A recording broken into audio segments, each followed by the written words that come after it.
Gurur Brahma, Gurur Vishnu, Gurur Devo Maheshwara. Gurur Sakshat Param Brahma, Tasmai Shri Guruve Namah.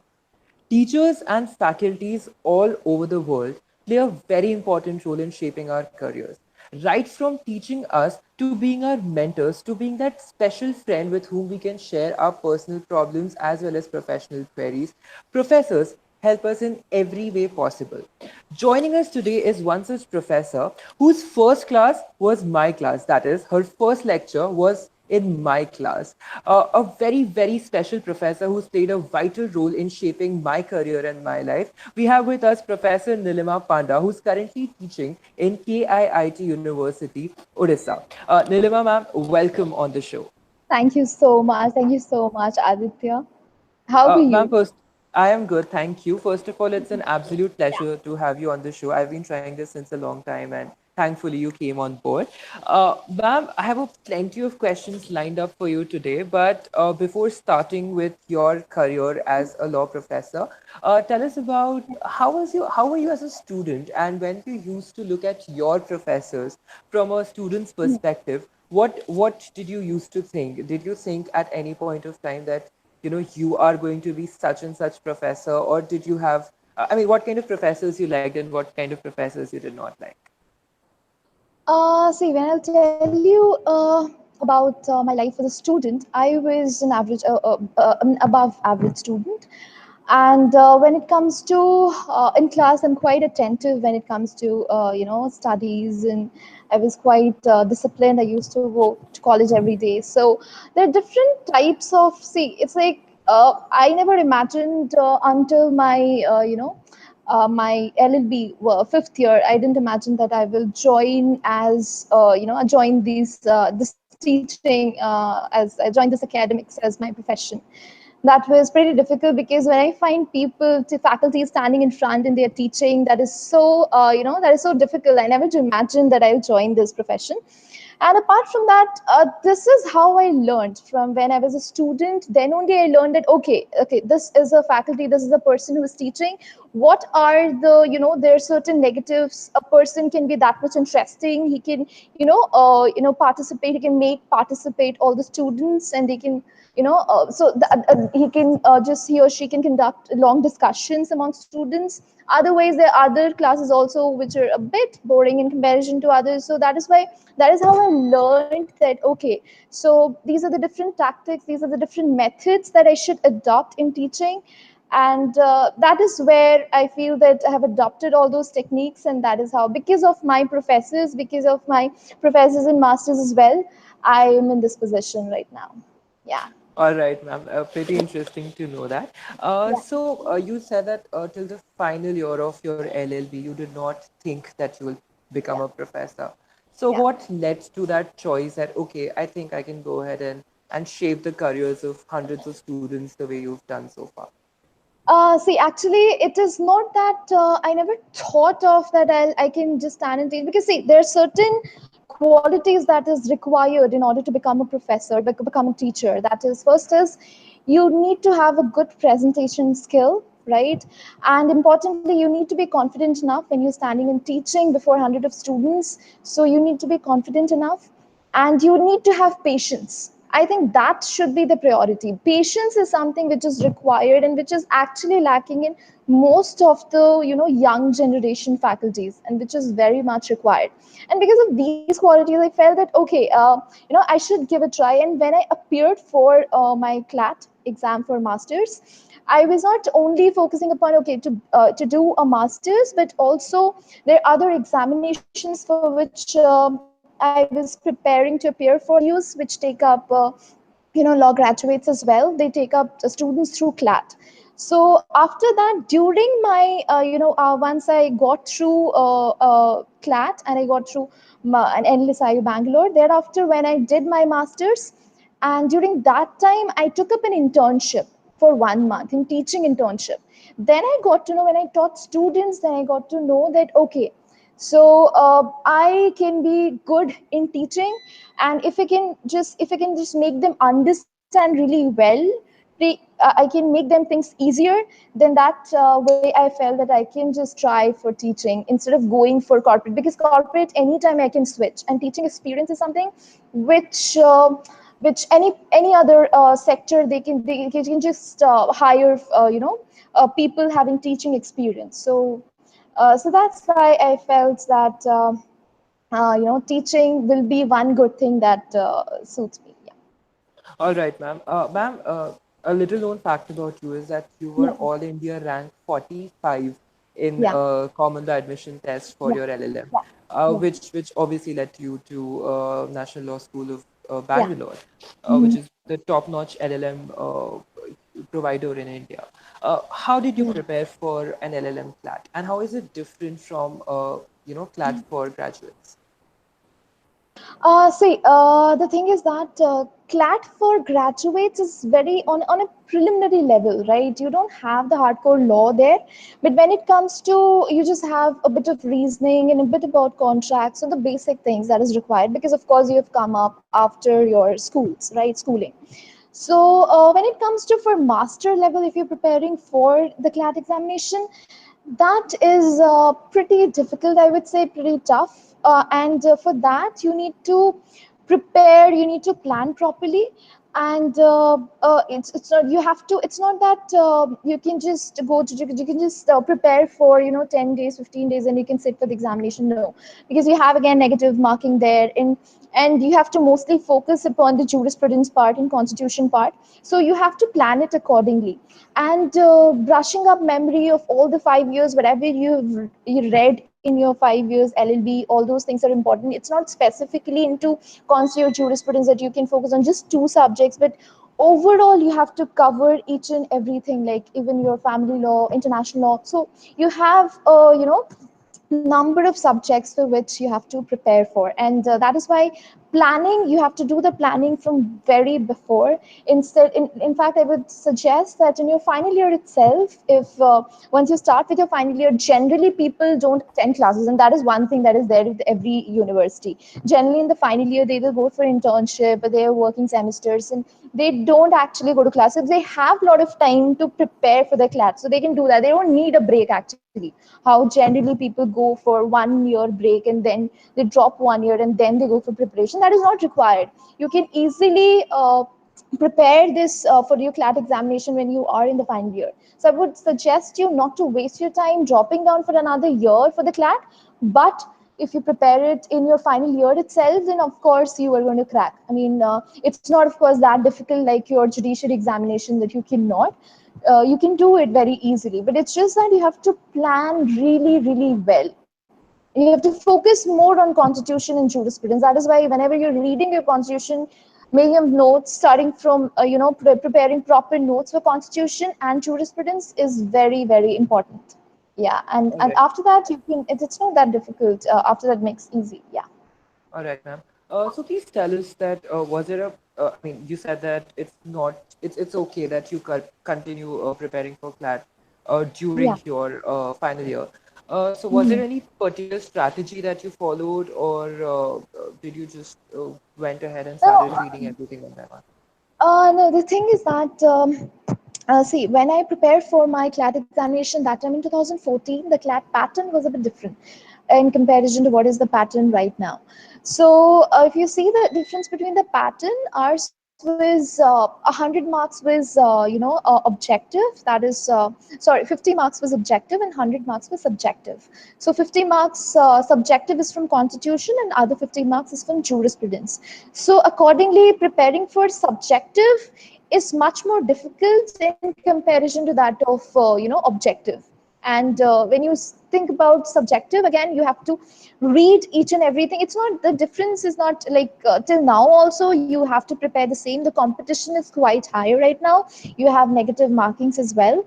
So if you see, when it comes to, see, I focused upon constitution and jurisprudence mostly. The specific authors book which you can actually think about. You can ask your seniors who have already got through you know um, the clad, then they can really guide you. And importantly, there are specific authors whose books you're going to look into. It's not that you have to take a bulky book and you have to start preparing and you don't have time. Then you cannot, of course, that is become will be a bit difficult if you don't have time. But you, if you have 3 to 4 months also, the final years who are actually preparing to give the clad examination, if they have when you're in the final year and you just have 3 4 months left, then you can easily prepare it. It's just that you have to make a planned study. Same was excuse me same what I did.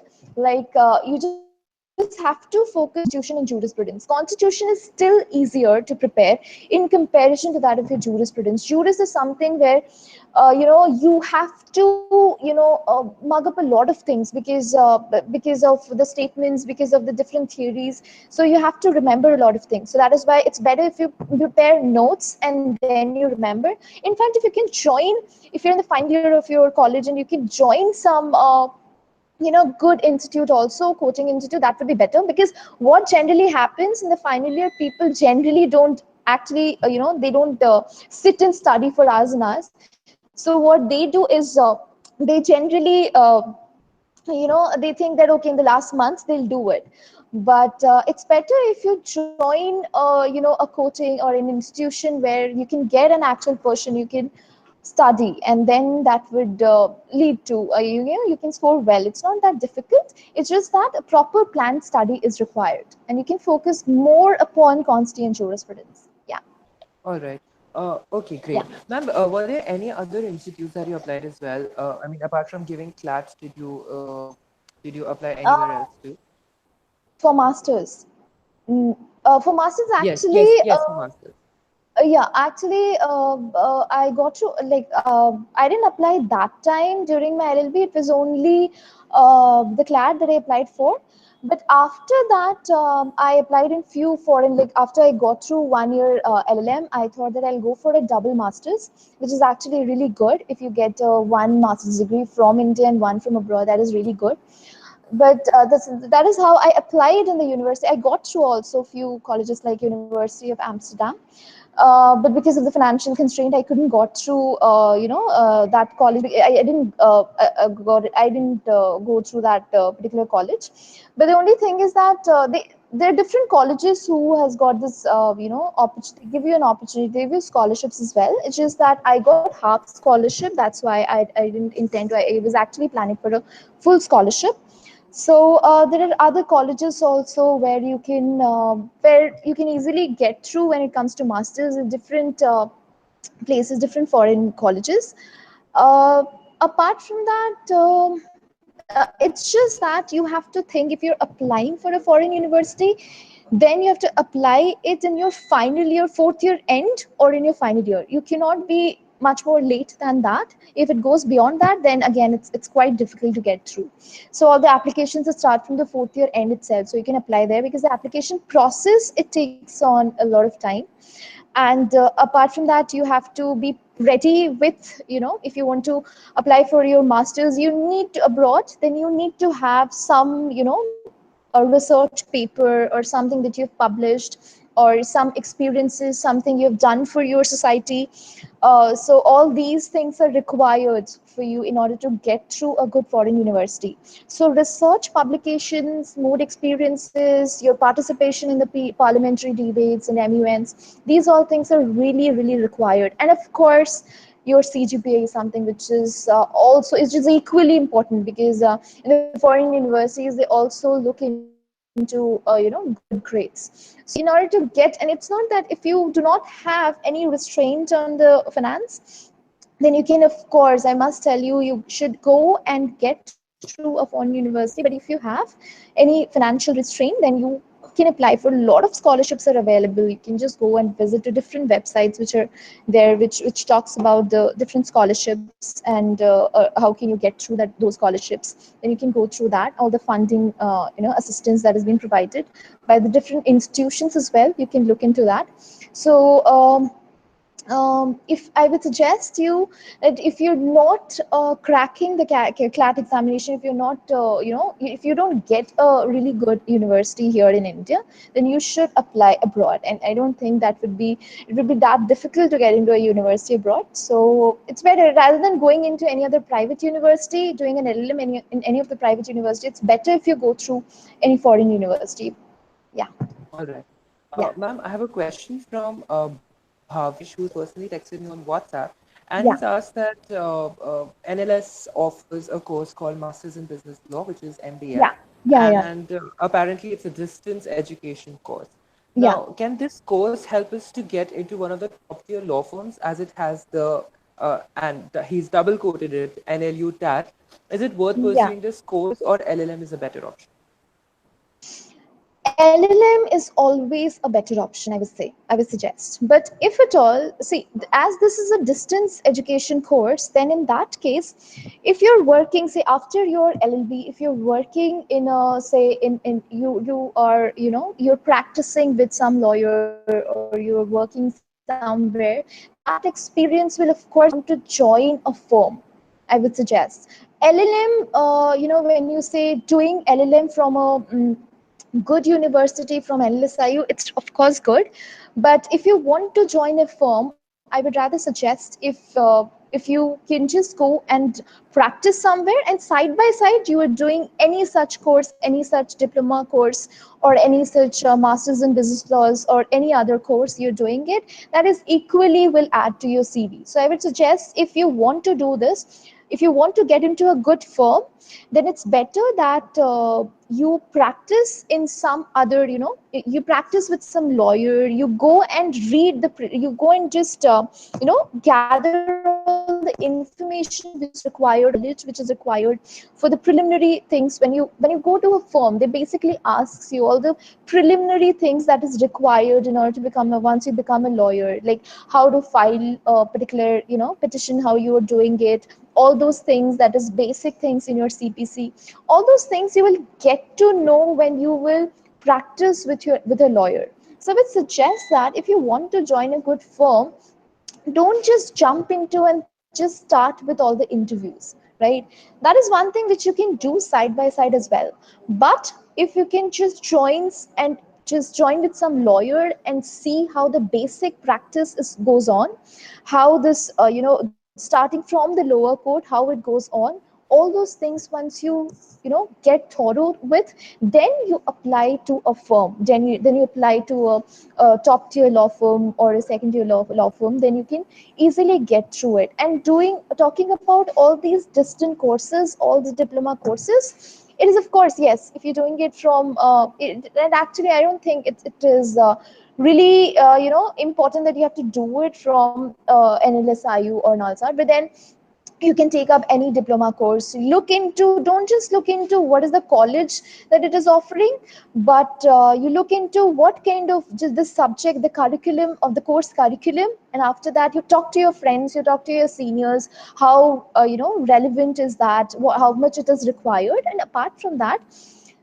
you can go for other diploma courses as well. You have to look into whatever amount that they are charging. You have to look into all those aspects, and then only you join these diploma courses or the distant courses. And of course it is important, but I would suggest LLM and MBL are they go in different fields, right? When you're talking about joining another, if you want to join into academics, you need to have an LLM. But if you're talking about MBL, then of course that will add to your CV, right? Of course the importance won't be equal to that of LLM, but of course it will add a lot to your CV, apart from your research, whatever you are doing. And of course the firms as well, they also look into firms in any other company, they also look into how much research you are doing, how much what are you doing for the public good, whatever pro bono things that you're doing. So all those things are equally important when you want to join a firm. So I think LLM and MBA are two completely different things, and the field is completely different. And the firm or the university that you want to join, you want to join in academics or you want to join a firm. So accordingly, it depends upon that.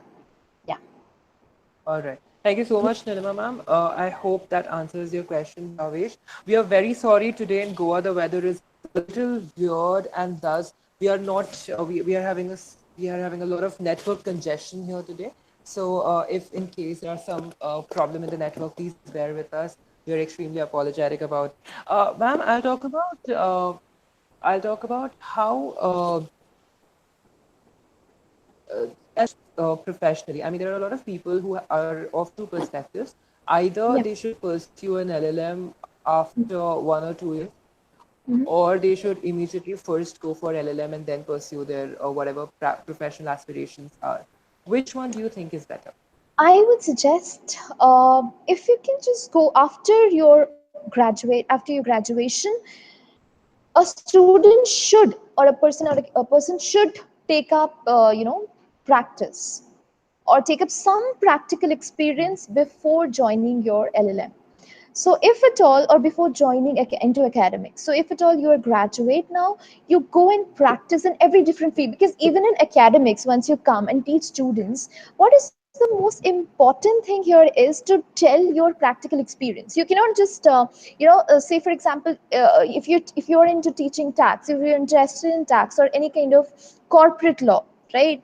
So if you have the ground experience for 1 year into any firm, you have some kind of practice experience, then of course that will help in explaining students in a much better way than any other person who has joined as a fresher. I mean, directly after your graduation or after your masters, right? So that is why even we also have come up with the concept of teaching internships, like during our course of employment we can also go for teaching the internships into different firms. Even the colleges, they will also, the universities will also allow us to take up certain practical experience, because that is required. That skill development thing is much more required in today's generation. Because see, of course we lack good faculties, good teachers, because of this particular thing. They don't have knowledge about they don't have the knowledge about the practical experience that is there. So when I'm, say for example, if I'm teaching tax, I need to know how to file it, how to file a tax return, how to what are the different forms which is required, in what manner, what are the different authorities. All these things I'll get to know, which will be easy for me if I actually practice for 1 year and then I join into academics, right? So that is why I must suggest strongly that you should have an experience of 1 year at least, or say 6 to 7 8 months. You should have an experience before joining academics, and that would be really good and easier for you, and it will also it will increase the credibility of yours in college, and the universities are actually looking for these kind of people who have both the practical experience as well as into academics. Yeah. All right. Ma'am, you've pursued your master's in business laws, and Yeah. that is something that a lot of undergraduate lawyers look at. Yeah. So, what are the different professions that one can pursue after specializing in business laws? Okay. If I talk about business laws, you're talking about the specialization in masters, right? Yes. Yeah, okay. Because there are different colleges who also have this specialization in their graduation as well. Okay, so when if I talk about masters, if you have the different specializations like business laws, criminal laws. So one thing is, if you want to go into academics, and like I had my business law honors. So if you want to go into academics, that is one thing. You can pick up those subjects which you have, they actually take up, they'll give you, the universities will prefer you to teach those subjects in which you have done your masters. But apart from that, if you look into business law specifically, this business laws honors that you've taken up, generally the college also brings up the different campus recruitments. Different companies, they come to college to recruit, same as happened with NLSIU as well. The different corporations which also came to recruit students. So they also want master's student and who have business law honors. So that is how you can do that. And apart from that, there are different firms, of course there are corporate firms and different corporate litigation that you can join. And apart from that also, you can you can after, once you are done with your masters, you can again apply for the CLAT. And because there are different other PSUs also who recruit students from this CLAT examination, and they also requires masters, right? So that is why you need to, once you complete your masters, during your masters also you can apply for the CLAT for the next time, for the second time. And then, and there are different corporations like Indian Oil and Power Grid that they take up students. And I would, as I suggested before, it's better if you have 1 to 2 years of experience, because automatically they, when it comes to the interview time, once you crack the CLAT for the second time, and once you go to the interview session of these corporations like Indian Oil or Power Grid, then they will prefer, of course, they will prefer all those who already have 1 to 2 years of practical experience.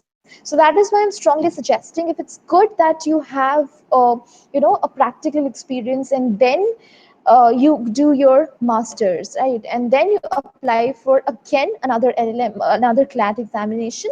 And then these PSUs they can take you, and they will give a preference to all those. Even they mention in there, once you once you fill up their forms, they of course mention there as well that they will prefer all those who have at least 1 to 2 years of experience. So that is why I'm telling you, it's good that you gain some experience in your after your graduation, into, you just practice and you just join some lawyer or a judge, and then you just know the technicalities whichever is required. And apart from that also, when I talk about business laws honors that you've taken up, you have different banks also where you have a lot of scope. There are different bank examination, there are different specialized officers examinations where you can apply for different banks. They come up with these examinations, which is which is equally good. And apart from that, there are other banks also which where you have to keep a track. You have to keep a check upon all those banks who are coming up with the openings. Generally, I mean, mostly also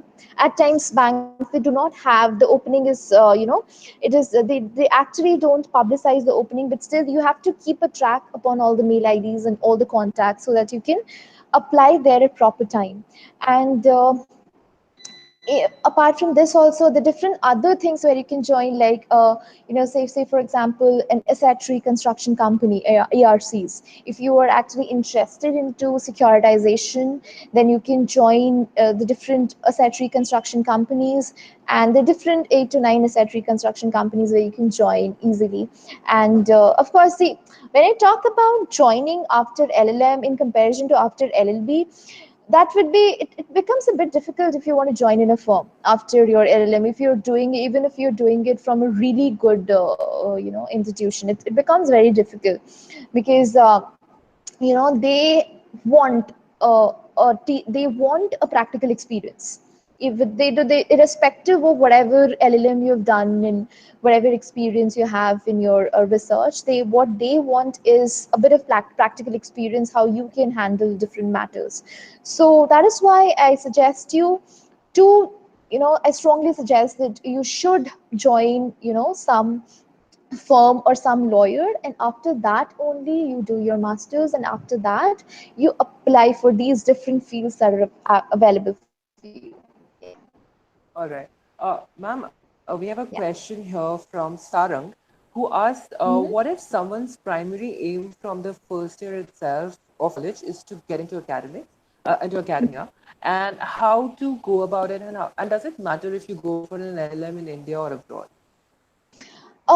When it comes to if you want to join a university here in India, or if you want to join academics, it actually, it doesn't matter whether you have done your masters from India or any other foreign university. What is required is what kind of research you've done, the number of research articles you have published, and the way that you have, you should take care of your grades. That is very important if you want to join academics, right? Because when you are teaching students to be disciplined, you need to be one. Okay, so that is one thing that is required. And apart from that, you need to learn different tactics. You need to, grow your different skills, like your presentation skills. You need to be, all the time attentive, and you need to address each and every student properly. So all those things you will learn it eventually from the first year itself. You have to focus upon your presentation skills. You have to start with different presentations. You have to go and attend seminars, and then you have to also look into different research publication. I won't tell you research publication, you have to do it from the first year itself, it becomes very difficult. But again, from your third year or second year, you should start researching in different things. You have to, go and do internships. Internships are something which is very much essential in whatever field you join. So just don't just waste just in the first year. Don't think that you can just enjoy your first year and you can just skip the internship part, and you can start from the second year or the third year. All these 10 internships or 15 internships that you're getting in your 5 years tenure, then in that time you need to just use this particular period. And your internships also that you are doing, you have to choose it accordingly. You cannot just from the first year itself, you cannot just apply in a law firm because you have some source and you know somebody in a law firm and you're joining a law firm for 1 year, some good law firm. That won't actually fetch you anything. No, nothing at all. You don't know anything about law. Come on, in the first year. So that's why it's better if you do it in your human rights commission, or your if you're doing in the right to information RTI commission, or any such commission if you're working. Or you can join a law library and do some research in different colleges and different universities. And you're joining an NGO. There also you can do a few good things for your public, something for public good. You're doing some research on that. That is equally essential, because again you will be adding it to your CV, which is very important. And apart, then in your second year, eventually when you go to your second year, you plan it accordingly. Because there just a second, Adi, I need to just a second, I need to connect my charger. Can you just take 1 second for this? Okay. Yeah, yeah, sure, ma'am. Please, Yeah, please. yeah. Oh, okay, okay. Yeah, yeah, Uh, yeah. Yeah, just a second. in the meantime, guys, we are going through your queries, and we are constantly thank you for putting all the queries. If you have any more queries, you can personally text me as well on 961-891-0356. I repeat, you can post any of your queries on 961-891-0356. Meantime, Yash, Preeti, and Varun, your questions will be taken shortly. Everybody who's taking me pinging me on WhatsApp continuously, I will be answering to your questions. I'll be taking up your questions as well, and Nilima ma'am for sure. We've just completed with the part of LLM, and we have just completed the part wherein she spoke about LLMs and her college career. We will be shortly talking about career into teaching, and how did she become a teacher? How did she choose this option? And what are the various questions that a teacher asks preemptively for a student? We'll be taking all of them in a short while. Tomorrow we'll be joined by Miss Komal Shah, Mrs. Komal Shah, who is a CS and who will be talking pursuing CS along with law, and how much is that beneficial for law students in general. If you have any more questions, do not forget to ping up here, and do not forget to keep texting. Yes, Varun, my number is 961-891-0356. I repeat, 961-891-0356. In the meantime, Yash, I will try to answer your question. Oh, Nilima ma'am has joined the call again. Thank you so much for getting back, ma'am. We have a question from Shrival who asks, being a second year student who wishes, can you hear me? Yeah, yeah, yeah. I'm so sorry for the inconvenience caused. All right. So Yash Agarwal has a question to ask. He Yeah. asked, being a second year student who wishes to pursue as of now, what should be the priority to build up a good CV? And is it important? And Mhm. what is important? I didn't get. Come again. Being a second year law student who Mm-hmm. wishes to pursue corporate law as of now, what should be the priority to build a good CV? And what is important for corporate law? Okay. So first thing, as I already said, when it comes to from second year itself, if you want to build upon a good CV, then you need to have, first of all, you just start with publishing few articles. Just write short essays, or just short articles, or some, like any kind of book review that you're writing, or something that you can easily write. And they actually look into how much effort that you have put. From second year, they won't expect you that you have to have some 4 5 publications. That is very difficult, right? So that is why what you can do, you can look into different journals, you can look into the different websites which comes up with the different journals, and they comes up with all the publications and all. You go to those websites, find out all those journals where they require different types of publication. Of course, in your second year, you won't have, I don't think you would have started off with your CPC. That mostly starts with the third year. But if at all you have done your CPC, then that would be easy for you to join, and to practice with a lawyer. But if not, then you can just, when it comes to researching, when it comes to publication, you can start writing small book reviews, short essays. You can participate in different things, right? Different, they come up with different essay writing competition, different other young scholarship. There are different things that they provide, right? So that you can easily do in your second year. And after that, these publications, because it is important, it does matter. And from second year itself, it's important that you maintain your CGPA, because while you go to the third year and fourth year, it becomes a bit difficult to score really good marks, right? So that is why from the first year and second year, it's a bit comparatively easy in comparison to third year and fourth year. So that is why I must say that you focus, you attend each and every class of yours, and you focus upon your CGPA. Your grades are really important. And in the first few years itself, you try to maintain a good CGPA so that you can carry forward it to the third year and fourth year. If even if you're scoring a bit less in your third year and fourth year, it would be recouped. So that is why it is important for you to maintain the CGPA. And apart from that, you focus upon the different, your college must be having the intra moot court competition. Try to, go through that as well. And you can be getting all those, the different competitions, the moot court competitions, which focuses upon, say, for example, the tort law, which you have read it in your first year itself. So you can focus upon those competitions where you have read you something which is on the contract law or the tort law. Then you can participate there as well. Apart from that, parliamentary debates and evidence is something which you do not require as such any hardcore law, right? So that is where you can focus upon that as well. So you have a lot of options, a lot of non-law options, which is very essential in order to increase, in order to enhance your soft skills. So that is something which would be good. If you're in the second year, these things, when it is added on to your CV, if you're participating in MUNs as well, then that is something which would be really, it will add a lot to your CV. And apart from that also, there's certain extra. It's not that in the CV you only have to focus upon academics, and you have to only focus upon all these moods and all those things, but you can also look into the different co-curricular activities.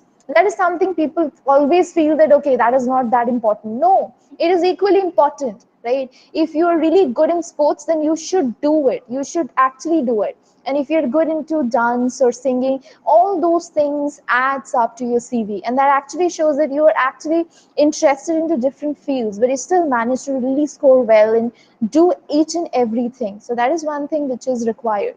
Yeah. All right, I hope yes, that answered your question. In addition to Yeah. Yash's question, Varun Mhm. also has an addition to it. How can Yeah. you use this internship for getting into corporate law, getting into corporates? Come again? Yeah. Hello. Just Hello. come again with the question. In addition to Varun, Sharma wants to know that if his aim is to get into a corporate, what can he do to use his internships for that purpose? Breaking, Aditya. Can you hear me, ma'am? Your voice is breaking. I couldn't hear you properly. Uh,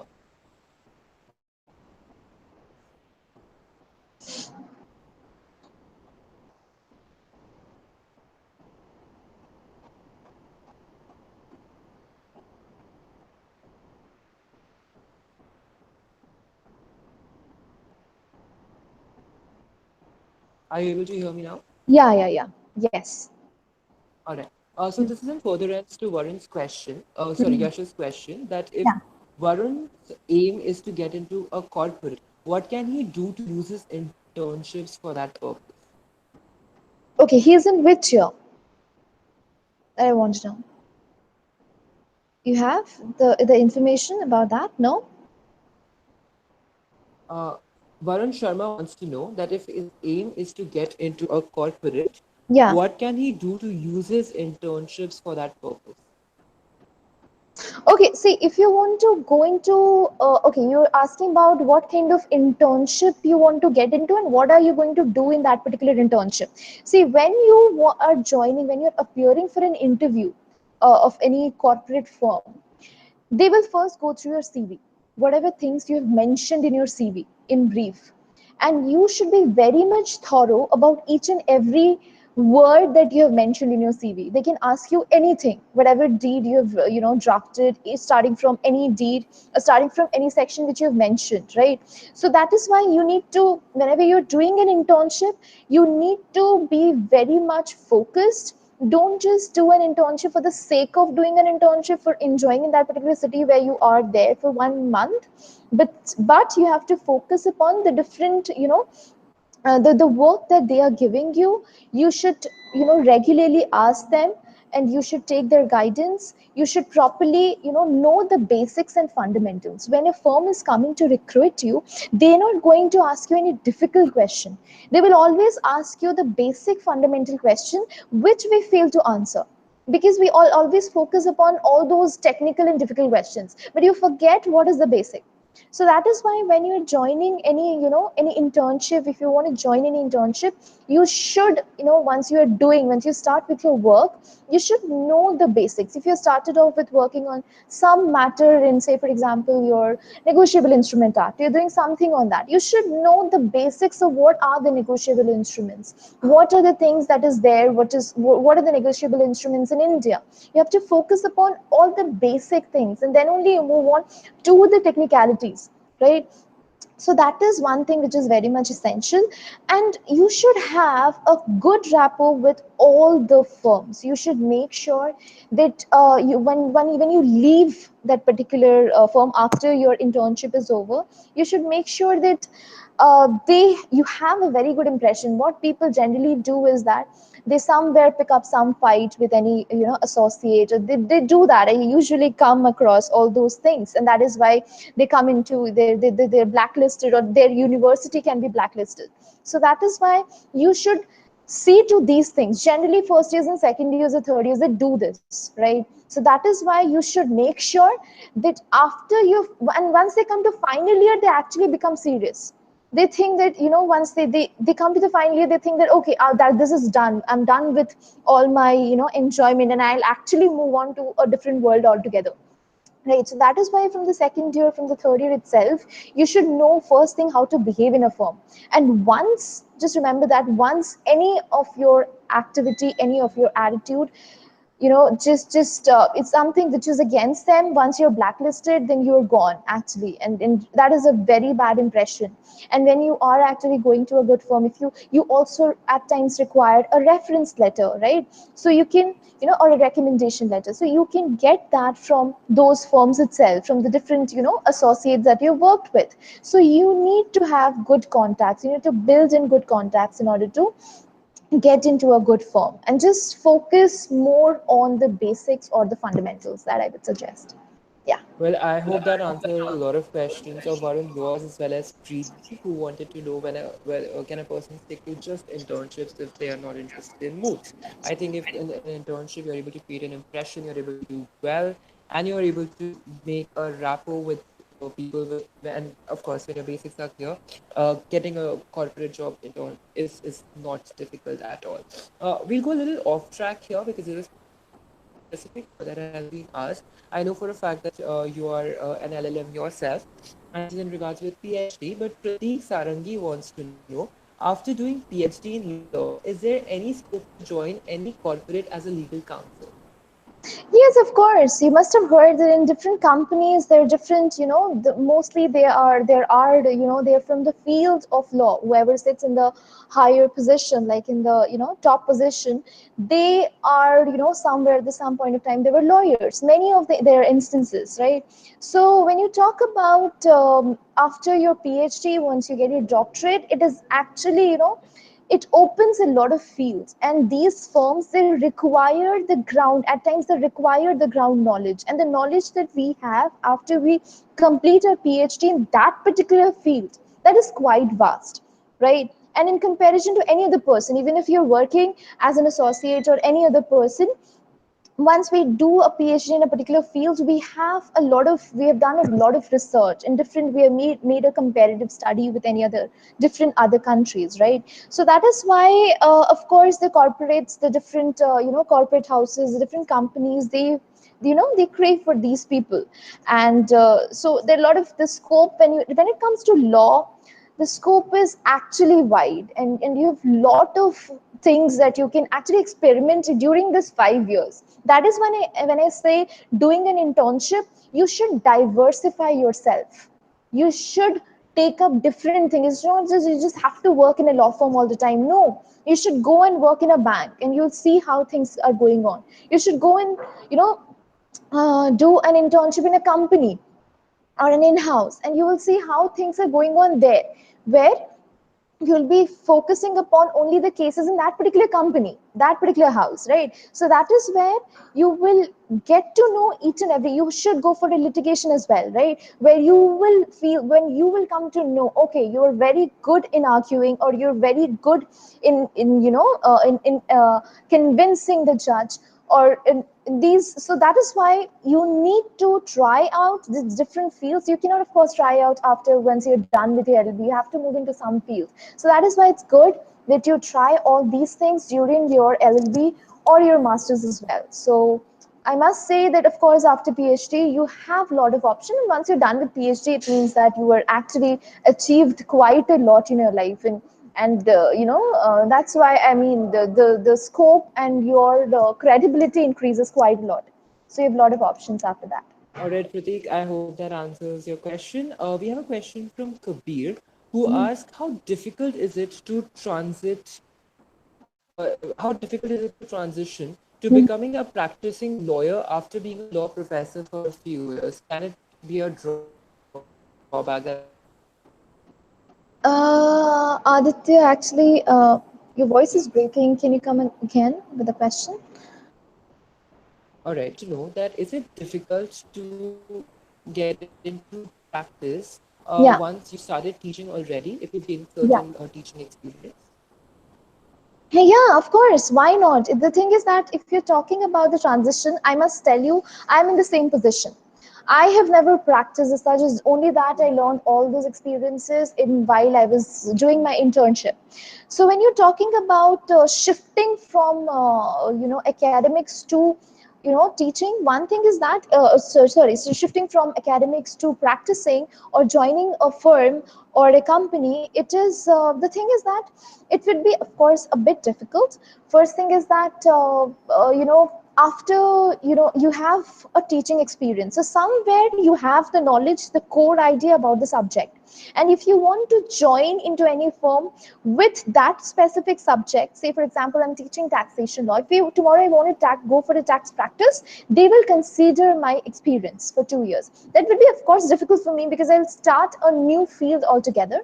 But that would be a lot more interesting as well, because I have a ground knowledge about the jurisprudence, about what is law, right? And apart from that, I have the basic knowledge of what are the laws in India which deals with taxation in India, and all those basic knowledge I already have. What important is it is your practical experience, which will eventually gain. I don't think that is that difficult. But of course, if you are switching, say I now have 3 years of teaching experience, and if I'm if I'm shifting from this academics to corporate, then in that case it won't be that difficult. But if you are in a really good position like an associate professor, then I would suggest that it would be a bit difficult for you to shift or to transit to practice or corporate. But I would suggest that do your PhD. Once you're done with your doctorate, it becomes much more easier. That won't be that difficult. Yeah, you can try for different management position as well. Hello. Yeah, hello. Yeah, All right. We are sorry, ma'am. We lost you a little in the middle, but I think the basic idea that you were trying to put forth is yeah, that when you're a professor yeah. in any university, Hmm. your knowledge of law is unparalleled. There is every possibility of law firms considering that Yeah, specifically. yeah. And secondly, I mean, the transition might be difficult because you're changing your field of law, but then Hmm. it is definitely yes. Yeah. In addition to that, I also feel that in addition to that, I also feel that when you're a faculty, you're dealing with different mindsets, dealing with hundreds of people who are listening to you every day and trying to put forward an idea, trying to put forward a certain topic. And these are the individuals who will eventually go ahead and become will go ahead and become the recruiters. So when an individual has the potential and the talent to deal with uh, they will definitely be the people who will be recruiting you because you will be able to connect to them on a psychological level. That is for sure. Would you agree to that, ma'am? Actually, your voice just broke for few seconds. Can you just come again specifically with the question? Just be specific. Yeah, I just wanted to yeah. know whether, I mean, there is a psychological connection between the recruiters and, a faculty who's trying to move from teaching to practice. I'm still, I'm still not clear with the question. Let's move ahead with this next set of questions because we are running out of time. We have 9 minutes and Yeah, we want to know a lot. yeah. Could you please tell us opportunities and growth that are available as a faculty, as a teacher? Okay, the growth. The thing is that the growth, I would suggest that, see, when you're teaching, people generally think that it's quite easy to get into. If you do not have anything, then you're getting into teaching. It's not like that. It's not at all easy to just, it's not a debate that you're doing in a class, of course not. If you're good in debate, that doesn't mean that you can just stand and speak in front of 100 students. What is required is good knowledge about that subject. When I say proper knowledge, that does not mean that if you mug up everything, then you can stand and speak. No, you should be ready to accept all those questions that would be shooted up from the students, right? So you should be ready to answer spontaneously each and every question, right? So you cannot just think that, okay, only what you're expecting you'd be asked those questions, right? So that is why if you want to get into academics, it is it's not that easy. Of course, there are two different type of things. If you want to be good in your career, you want to be a good teacher or not. And if you want to be a good professor and you want to get the appreciation and at the end of the day from the students, that feels good, right? So that is why what is required is the knowledge that is required is your preparation, how dedicated you are towards your studies. And apart from that, how you can tackle students, how you can just answer to their questions, and how patientful you are, right? So that is what is required. And talking about the different types of students who will be available in your class, so you need to know how to handle them. It's not easy. You must be knowing your friends who are sitting beside you in the classroom. So handling different types of students is, it has to be different, right? So that is why teaching as a profession is actually a noble profession. And you should work upon those skills that is required. And apart from that, you should know how to handle and how to behave, what is the attitude that you should maintain, and all those things is required. I guess patience is something which is the priority, as I said before. That is required. Yeah. Hello. Yes, Yeah, sorry, ma'am. There was a yeah, lot of network congestion. yeah, When a faculty goes around setting a certain question paper, yeah. what goes behind the mind of a faculty becomes at times, the question in a way that the students are probably not able to decipher, or at times it becomes really difficult to making. Any tip on the basis of the same that you would like to give to students to prepare for the exam? Can you just come again because your voice just broke. Yeah, yeah, just hello. Ma'am, are you able to listen to me? Yeah, but your voice is breaking. I'm not able to hear what you said. All right, I just asked you what goes behind making for an exam. Okay, when you set a question paper, the thing is that when we set a paper, it's like we just cannot just randomly ask each and everything, whatever whatever we think that okay, our question paper should be very hard, or it's not like that. People generally think that this is the mindset of the faculty that they're setting up the question paper. It's very difficult or it's very easy. It's not like that.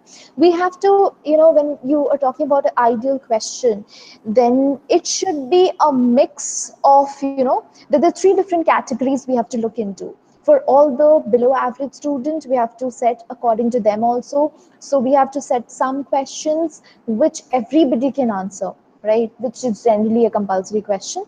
And apart from that, the other set is for average students, right? So where, at least 80, so at least 60% of the students, 60 to 70% of students, they can attend those questions. And the rest of the question, which is actually 10 to 20 marks, or which is actually 20% of the question paper, then it should be, something which is for the above average students. So accordingly we have to set the questions. We cannot just randomly ask each and every question. And important is that also that we have to we have to stick to all those things that we expect them to know, especially what we have taught in the class, or what somehow we have managed to cover that in some way or the different. And we also need to set those questions in such a way that it would be a bit analytical. You must be knowing the way I was setting the question. So it should be a bit analytical, and they should use their brain, and they should learn few cases. They should come across, they should have understood few cases in which, so that they can answer such question. It just should not be a very direct question that it becomes easy to, just answer, right? So what is important is the questions should be analytical. At least 70 to 80% of the question paper should be analytical questions, so that it will make students learn a lot. And it's not only that, we should not focus upon writing long answers, because preparing for judiciary and sitting and studying for your examination, university examination, is different, right? In judiciary, of course, they require long answers, but even they have also now limited the answers. So that is why your answers should be limited. But starting reading the question, you should read it carefully, you should analyze it, and you should understand from both the sides, right? And then you should write your answer. That is what is important. That is what you have to keep in your mind, and that is how you have to set the questions, all those which you have somehow covered in the class. Yeah. Could you also tell us as to how does the correction of question papers go? How do faculties correct the question paper? How do they check the questions, answers to the questions? Okay, answer scripts you're asking about, right? Yeah. So when it comes to the answer scripts, what is actually, you come across a lot of things, a lot of creativity and innovation that you see in the answer scripts. And the important part is that you have to see, of course, whatever you're expecting of 70 to 80% of students, they won't write it, right? It's only the 30 to 40% of students that will write really, and out of that only 20% would write really well if they're really thorough about the subject. And apart from that, there would be around 30 to 40%, 30% of the students who would, they won't be up to the mark, right? They would be, they won't they won't be answering to those questions properly. So that is why when it comes to marking them, it depends upon it's like I can't tell you that if a person has not written anything, so accordingly we cannot just mark them. So, and if a person has written really well, I mean, you cannot give a 10 out of 10 in law, right? So there's something that you cannot be, you can never be, the best when it comes to law, because somewhere or somehow you're lacking, because it's not a maths paper that you're writing and you're done. I mean, that is the answer only. No. So that is why there's certain things that you need to take care when you're evaluating the answer scripts, that you will come to know when you will join the university. And when you will talk to your different colleagues, they will tell you how to evaluate the answer scripts. And what is important is that you need to understand that what the students is intending to say, the way in which he or she has written, and you need to give the students the feedback as well. That you need to note down, okay, this is a particular comment to what he has written, so that he will go through those comments and he can work upon the answers. That is more important. Yeah.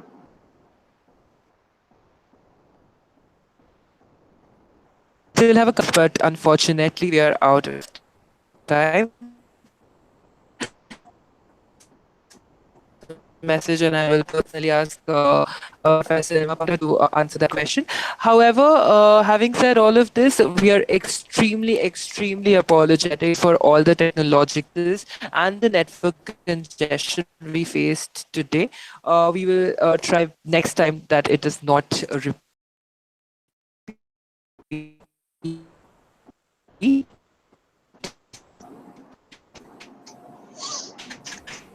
for joining more with us and ensuring your law help you become a better lawyer. Thank you so much,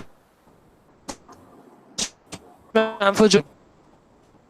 Which you definitely did. We are Thank extremely thank thankful today. And thank you so much for joining. For everybody out there, please don't forget to like, share, and subscribe. Press the bell icon for more notifications. We are coming up with video every day except this Sunday, for I need some relaxation too. Anyways, keep watching An Hour with LawSikho. I'm your host Aditya. Today we were in conversation with Nilima Panda, tomorrow conversation with Komal Shah. Till then, Ao LawSikho. Have a great day.